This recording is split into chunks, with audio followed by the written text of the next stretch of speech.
gamificação é a diferença entre aprendizagem baseada em jogos e gamificação. Quando a gente fala em aprendizagem baseada em jogos, ela também é conhecida por GBL, ou Game Based Learning, né? E aí a gente está falando sobre iniciativas, eu vou colocar aqui, né? Vou fazer essa leiturazinha desse conceito e vou falar um pouquinho sobre ela. É uma abordagem de aprendizagem inovadora, baseada na utilização de jogos digitais ou analógicos. Quando a gente está falando de jogos analógicos, são board games, né? Jogos de tabuleiro, jogos de cartas, jogos que não envolvem o componente digital, para o desenvolvimento de competências técnicas ou comportamentais, né? Então aqui a gente pode estar falando, na verdade, não apenas de você jogar alguma coisa para você aprender. A gente pode estar falando, por exemplo, sobre você construir um jogo, sobre você pegar algum momento histórico de um jogo e falar sobre ele, pegar algum componente técnico. Então, assim, existem muitas formas de você trabalhar quando você está falando sobre o GBL, né? E enquanto a gamificação, na verdade, ela já trabalha de uma forma um pouco mais pontual, quando você retira alguns componentes de jogos e coloca eles em um contexto para além do jogo. Por exemplo, se eu pego ali um quiz, né? Estou fazendo um quiz com alguns alunos, alguns participantes, aí eu coloco aquele componente de tempo para gerar um pouco de tensão, um pouco de emoção, isso mantém, né, a concentração das pessoas, então eu estou utilizando algumas coisas de gamificação. Então, resumidamente, a diferença entre um e outro é que no Game-Based Learning você tem um range, né? Você tem um alcance mais abrangente, você pode trabalhar de diversas formas, enquanto a gamificação se utiliza de diversas técnicas, mas ainda assim são coisas que você pode traçar diversos paralelos, né? Então, aí é uma pergunta, né? Como funciona? Por que a gente utiliza técnicas baseadas em jogos, né? Porque, no geral, as pessoas muitas vezes pensam no jogo como uma coisa simplesmente pontual para você fazer aquela, digamos assim, né, uma brincadeira, uma intervenção, uma coisa mais leve, mas os jogos eles têm, né, muitos fatores que tornam eles atraentes para o uso. A primeira questão é tirar a ansiedade da aprendizagem. Quando você tem ali um objetivo, você consegue construir isso de uma forma descontraída, você consegue reduzir muita coisa da ansiedade, né? Por exemplo, atualmente, para trazer um exemplo aí de algo que eu venho implementando, para aquela parte de ensino fundamental 2, né? Sexto ou nono ano. Eu estou trabalhando com ensino de matemática através de jogos narrativos. Então, a matemática para o sexto ou nono ano, você do quinto para o sexto ano do ensino fundamental, né, a maioria dos professores já vai saber disso, né, já tem esse conhecimento prático, você passa de um formato educacional em que você tem professores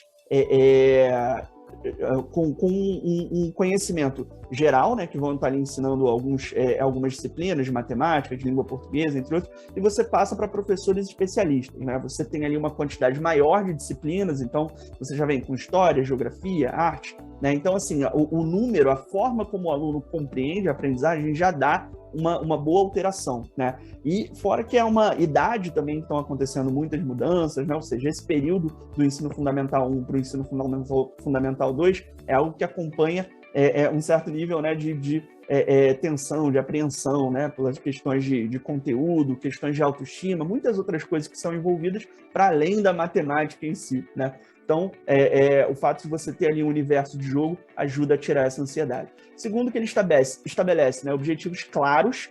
Isso é uma coisa importante. Quando você está jogando, você sabe o que você precisa fazer, né? Em geral, para você vencer uma fase, você precisa derrotar um boss, ou você precisa alcançar um determinado objetivo, coletar um determinado número de itens, né? Os objetivos são claros, límpidos no jogo. Então, quando você consegue traçar esse paralelo de pegar o que existe dentro do universo do jogo para o ambiente de aprendizagem, você aumenta esse engajamento dos participantes. Outra coisa que é legal também é porque você desenvolve através da repetição, né? As pessoas podem sempre estar jogando, repetindo o jogo, sem que o processo se torne exaustivo. Eu lembro de uma aplicação que eu dei para o ensino universitário, né? Era para uma aula de marketing, inclusive. E aí os alunos, depois de terem jogado, né, e aprendido aquele conteúdo, eles já queriam saber se eles poderiam imprimir, levar para casa para jogar novamente, ou seja, você tem aquele fator que as pessoas podem replicar aquilo sem ficar com uma coisa exaustiva, né? Você torna aquilo uma coisa lúdica. e eles estabelecem dinâmicas que ampliam a fluidez, né, das ações estabelecidas. Às vezes, uma sequência de processos que é repetida um determinado número de vezes, né, você ajuda com que as pessoas dinamizem isso, memorizem com mais facilidade. E, por último, você gera dados também que podem ser posteriormente analisados. Às vezes, as escolhas, né, que você vai tomando dentro do jogo, os elementos que você vai selecionando, a sua estratégia, né, a maneira como você interage com o conhecimento, o jogo ele acaba sendo um sistema que permite essa releitura, né?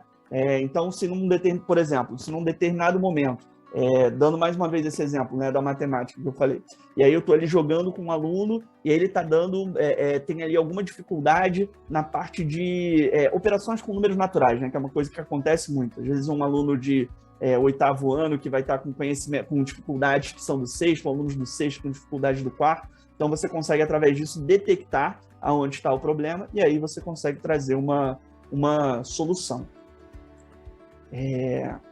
Eu coloquei isso daqui como uma referência, né, para comentar. Foi uma das primeiras fontes, assim, de onde dentro dessa pesquisa, né, eu vi que eu disse que eu comecei a fazer em relação ao trabalho com os alunos e buscando um referencial, né, de onde eu poderia começar a trabalhar com essa parte de jogos. E aí eu encontrei essa escola, Quest to Learn, que é uma escola que fica em Nova York, e eles têm, assim, um currículo totalmente voltado para o GBL, né? Então, assim, todas as avaliações, as dinâmicas de aula são feitas através de jogos, e você tem uma parceria muito interessante, que é um pouco da forma como eu trabalho. E você tem um game designer que trabalha em parceria com o professor. Então, ele vai analisando quais são as dificuldades que os alunos têm, e ele desenvolve jogos que ajudam a alavancar esse ponto de aprendizagem, né? Então, muitas das vezes você vai ter uma série de alunos ali que estão... Esse jogo, por exemplo, ele trabalha com questões de operações com números negativos, né? Então, uma vez que é avaliado que isso é uma dificuldade de vários alunos, eles fazem um jogo que ajuda as pessoas a passarem por aquele estágio mais rápido, né? Então, você consegue também otimizar ali recursos e facilitar bastante o trabalho do professor. Aqui é um pouquinho, né, um trabalho que eles fazem também, com projeções interativas, enfim, essa parte também do uso da tecnologia. Você tem uma quantidade de recursos muito grande, né, para ser explorado. Então, é sempre bacana compartilhar isso, né, para que as